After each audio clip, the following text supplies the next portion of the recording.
자, 고3 18년 7월 학평입니다. 예술 지문 할 건데 요 두 문제 풀 거예요. 앞에 두 문제. 특징이라면 뭐가 있을까요?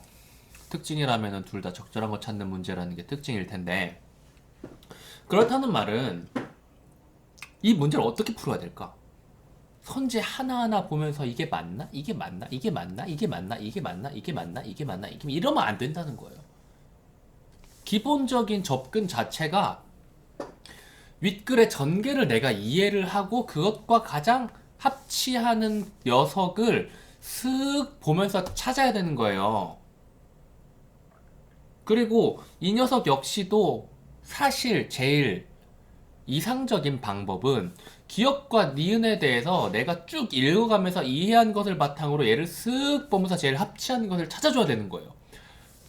하지만 그게 힘들죠. 이거는 근데 어쩔 수가 없어요. 이게 가장 적합한 풀이 방식이기 때문에 분석하고 복습하는 과정에서 계속 이해를 하려고 하셔야 돼요. 그래야 시험 때 조금이라도 효율적으로 할 수가 있습니다. 이런 문제에서 선지 하나하나 근거를 찾는 방식으로 들어가면은 시험 당연히 결과가 안 좋을 겁니다. 보시면은 자 봐요. 일단 쓱 봐요. 아, 이거 흐름 물어보는 문제구나. 이 글의 구조, 글의 흐름 물어보는 문제구나. 두 번째, 하이데거의 입장에서 기억이랑 니은을 이해해야겠구나. 그렇다면은 우리는 일단 하이데거가 어디 있을까? 근데 보면은 하이데거가 맨 처음에 나와요. 존재자와 존재가 바로 맨 처음에 나온다 이거죠. 그렇다면은 이 이야기가 끝날 때까지 쭉 읽어가면서, 쭉 읽어가면서 이 문제를 풀어주면서 어느 정도 전개가 되겠지. 그 과정에서. 그러면서 이제 글의 구조, 전개를 물어보는 문제를 풀어줄 수 있겠다라고 보시면 될 겁니다. 그리고 나서 다른 문제들을 보니까 딱히 막 엄청난 사실 확인, 내용 일치 문제가 없어요. 보통 1번, 2번, 3번, 세 번째 문제까지 있기 마련인데 그게 없다는 말은 보기에서 문제를 낼 수도 있습니다. 이 문제에서 내용 일치처럼 접근하는 문제, 이 문제가 그런 문제일 수도 있어요. 뭐 여기서 풀진 않겠지만은 이 지문 전에 내가 설명을 했던 것 같기도 한데, 이 지문에서 어려운 점이 뭐냐면은 문제 5개 중에서 4문제가 전부 다 적절한 거 찾는 거라서 그래요. 적절한 거 찾는 거는 제가 언제나 이해가 먼저라 그랬죠. 이해가 먼저. 선지를 판별하는 게 중요한 게 아니라 이해를 먼저 하고 그 문제에서 물어보는 포인트를 잡아내는 게 먼저라 그랬어요. 그래서 얘는 전체를 다 쭉 훑은 다음에 나올 수도 있지만 얘는 반드시 하이데거 입장에서 기억과 니은을 서술한 부분에서 답이 나와야 된다는 거예요. 그래서 정리를 해보자 이거야. 한 여기다 정리하면 될라나 모르겠네. 정리를 해볼까요? 자, 보면은 읽으면서 정리를 해볼게요. 지금 읽었으니까 알겠지. 뭐에 대해서 이야기를 하고 있어? 예술의 본질에 대해서 이야기를 하고 있어요. 본질에 대해서 이야기를 하고 있는데 그거를 어렵게 이야기를 한 거야. 왜? 철학자니까. 하이데거. 하이데거는 봐요. 예술 작품 자체를 진리가 드러나는 통로로 봤습니다. 이 문장 중요하게 생각 안 했죠? 이 문장 아래에서 설명이 모두 다 이어질 거예요. 하이데거는 이를 설명하기 위해 뭐를? 예술 작품은 진리가 드러나는 통로이다. 써볼까요? 예술 작품.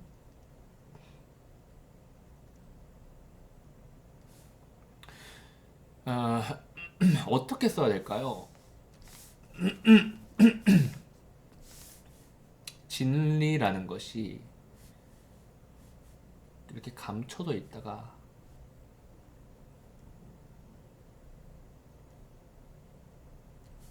이렇게 예술 작품을 통해서 이렇게 드러난다고 하면 될까요? 이러한 통로래요. 하이데거는 이를 설명하기 위해서 이 세상에 존재하는 모든 것을 존재자로, 그리고 그러한 존재자를 존재자답게 만드는 것을 존재로, 이미 살짝 어지러워졌죠? 규정하고 좀 더 읽어보면은 예술 작품의 진리는 존재자의 존재가 드러나는 과정을 통해 드러난다고 보았다는 말은 예술 작품이 숨겨져 있는 진리를 나타나게 해주는 건데, 존재자의 존재가 드러나는 과정을 통해 예술 작품의 진리가 드러난다 그랬잖아요. 결국은 좀 말이 조금 다르긴 해요. 예술 작품은 진리가 드러나는 통로인데, 예술 작품의 진리가 어떻게 돼요? 지금 살짝 다른 거예요. 무슨 말인지 알겠죠? 그대로 하시는 것보다 이렇게 더 엄밀히 말해주는 게 더 나을 것 같아요. 자, 예술 작품을 진리가 드러나는 통로로 봤어요. 그런데 이 아래에서 말하는 건 조금 다르죠. 뭐가 달라요?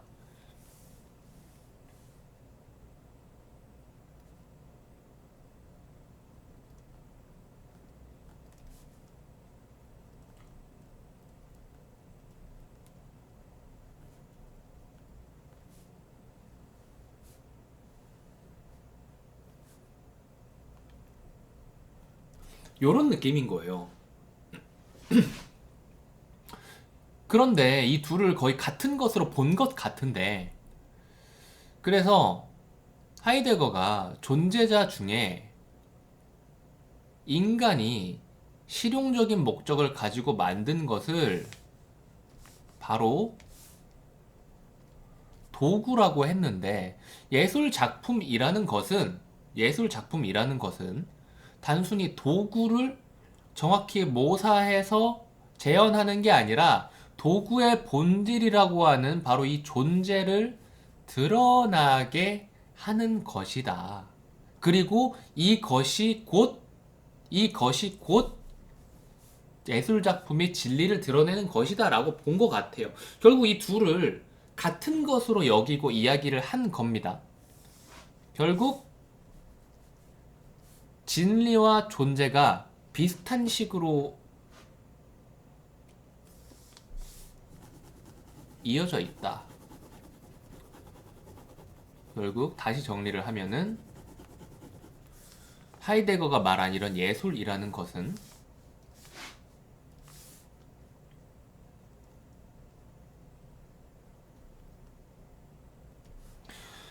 예술 작품이라는 것은 어떠한 도구, 존재자의 은폐되어 있는 존재, 곧 진리에 대해서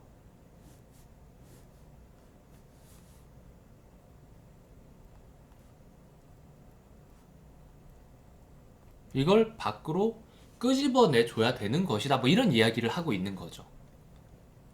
그래서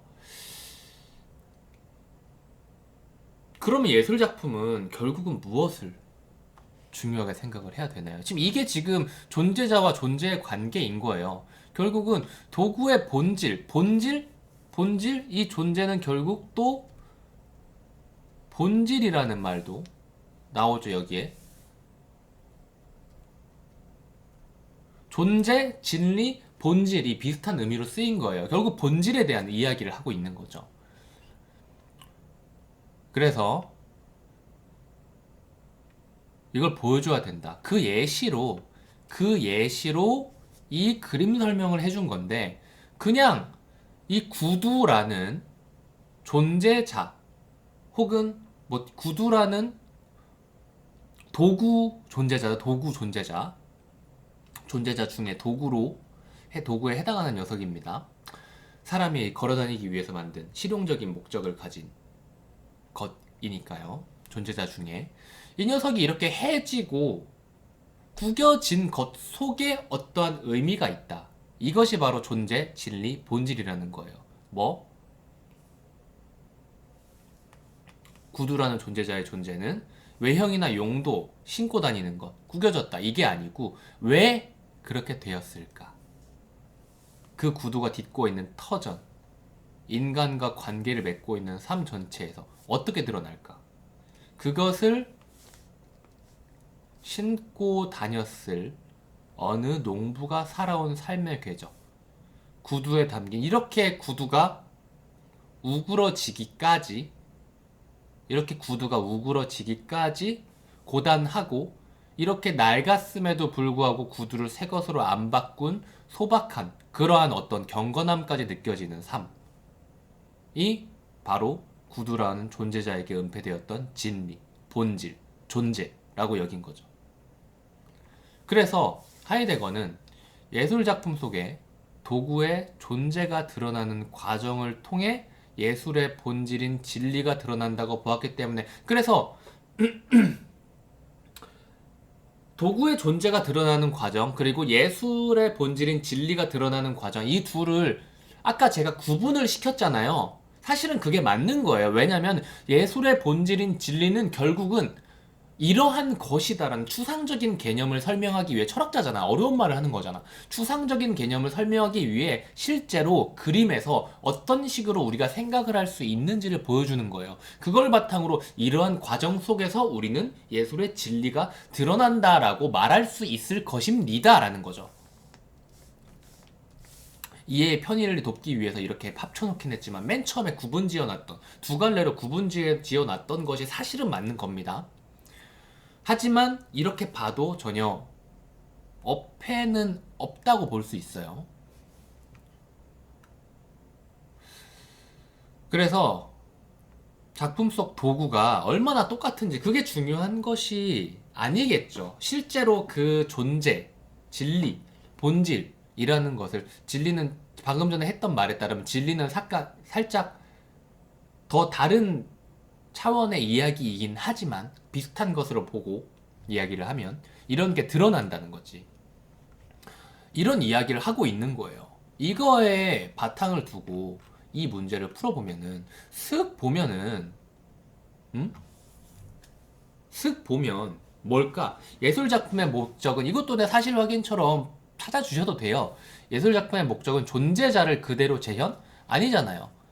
실제와 얼마나 똑같은지는 중요하지 않다 그랬잖아요. 이런 식으로 해 주셔도 되는데 결국 말하고자 하는 것은 뭐예요? 말하고자 하는 것. 말하고자 하는 것은 바로 이 그림인 거죠. 이 그림을 이해를 하셨다면은 얘를 쓱 보면서 제일 비슷한 말이 뭐야? 예술작품 속 존재자의 본질은 실용적 목적? 실용적 목적? 예술작품 속 존재는 현실과의 유사성? 이거 다 뭔가 관련 없다는 이야기 아니었어요? 예술작품 속 존재자가 실제 사용되는 모습을 관찰할, 실제 사용되는 모습? 아니지 않니? 예술작품 속 존재가 드러나면서 존재자의 본질이 파악된다. 이거는 말을 어렵게 해놨지만은 이거 너무 좀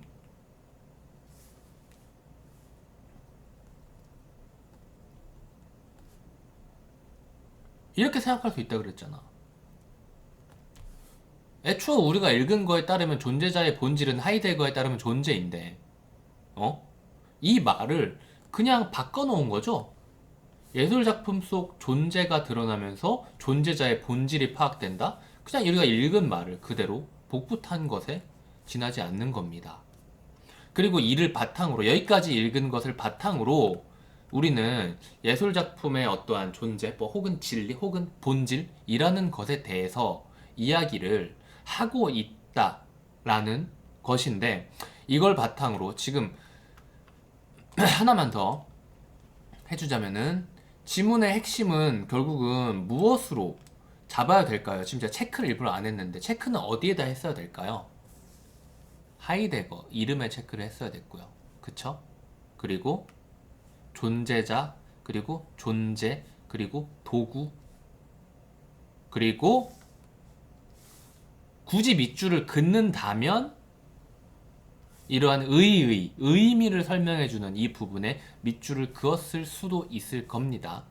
하지만 제대로 읽었다면 굳이 그을 필요까지는 없었을 거고요. 이걸 바탕으로 흐름이 정리가 되셔야 되고요. 그리고 이 부분은 어떻게 될까요? 이 부분은, 여기는 하이데거는 또 하이데거죠.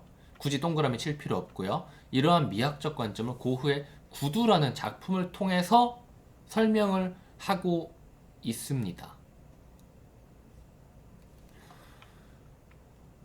여기서도 어떠한 의미를 설명하는 부분이 있죠. 바로 여기입니다. 이와 같이 하이데거는 예술작품 속 도구의 존재가 드러나는 과정을 통해 예술의 본질인 진리가 드러난다고 보았다. 이게 가장 핵심적인 내용이죠.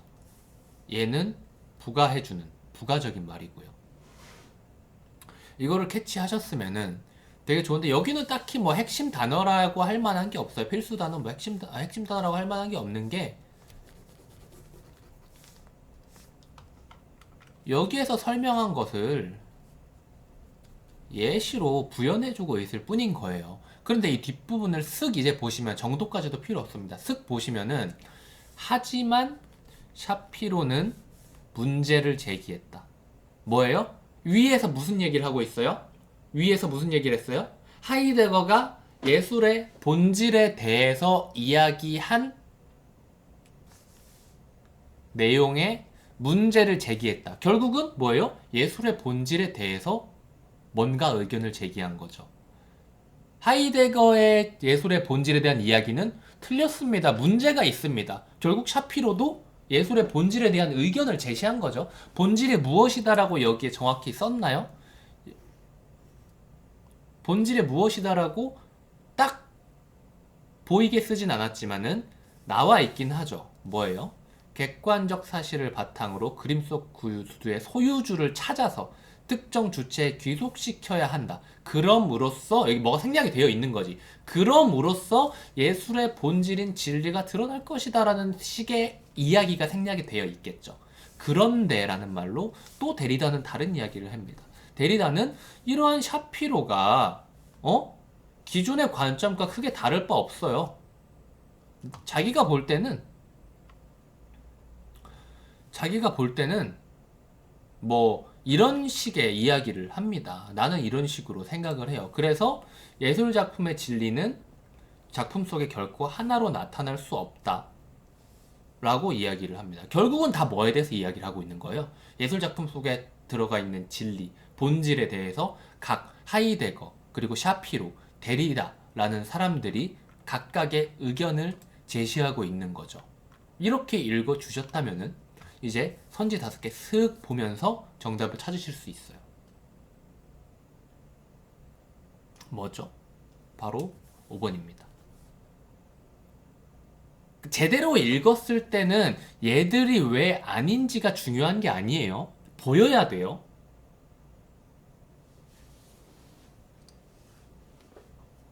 이런 거 어떻게 찾아? 구체적 사례? 이거 고흐의 구두네. 예술작품의 창작 방법 유형화?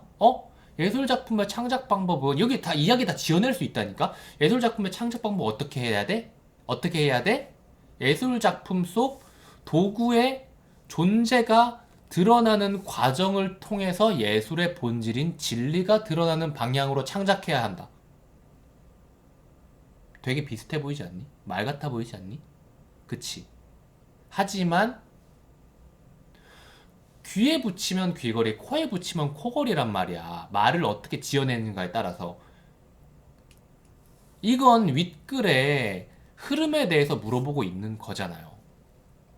엄밀히 따지면 이제 창작 방법에 대한 유형화 설명이 안 나와 있기 때문에 이거는 틀린 선지이긴 한데, 1번 선지는. 근데 이런 식으로 생각하면 다 답이 될 것 같다고 착각한단 말이야. 그 이유는 뭐냐? 이 문제에서 요구하는 방향, 곧 이 지문 전체를 읽는 방향일 텐데 그 방향을 못 잡았을 것이다 이겁니다. 그래서 앞에 나오는 이 존재, 도구, 뭐 본질, 진리, 뭐 이런 것들, 본질 어디 있어? 본질, 뭐 진리 이런 것들에 대한 관계를 이렇게 잘 이해를 하셨다면, 1문단, 2문단에서 이해를 하셨다면 이 뒤에 나와 있는 샤피로와 데리다라는 사람이 어떤 말을 하는지는 사실 정리가 필요한 게 아니고 천천히 읽으면서, 혹은 빨리 읽어도 상관없겠죠. 내가 나한테 맞는 방향으로 읽으면서 이해를 해주시면 되는 거예요. 그러면 당연히 그냥 순차적으로 앞에 제대로 단추를 끼워놨기 때문에 뒷부분은 자연스럽게 이어져요.